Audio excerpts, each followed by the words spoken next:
রাজীব গান্ধীর 35তম প্রয়াণ দিবস। রাজীবজি বিচ্ছিন্নতাবাদ, সন্ত্রাসবাদ, উগ্রবাদের শিকার হয়ে মৃত্যুবরণ করেন।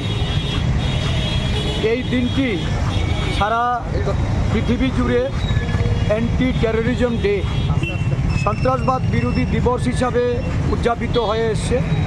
এই দিনে আমরা আবার ভারতবর্ষের বুকে গত 22শে এপ্রিল পেহেলগামে সন্ত্রাসবাদীদের দ্বারা 26 জন নিরীহ পর্যটকের উপর যে গুলিবর্ষণ হয়েছে, এই ঘটনা সমগ্র ভারতবাসীকে নাড়া দিয়েছে।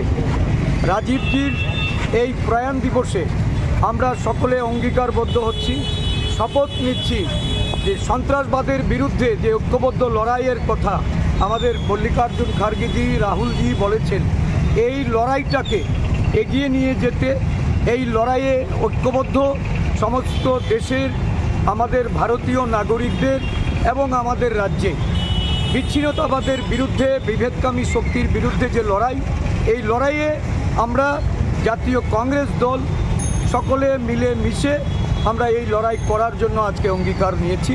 মশাল মিছিলের মাধ্যমে এই বার্তা আমরা দিতে চাইছি। আমাদের আনঅর্গানাইজড ওয়ার্কার কংগ্রেস এই কর্মসূচি হাতে নিয়ে আজকে আগরতলা শহরের বুকে তারা মশাল র্যালির মাধ্যমে সন্ত্রাসবাদীদের বিরুদ্ধে ঐক্যবদ্ধ হয়ে লড়াইয়ে অবতীর্ণ হওয়ার অঙ্গীকার গ্রহণ করেছে।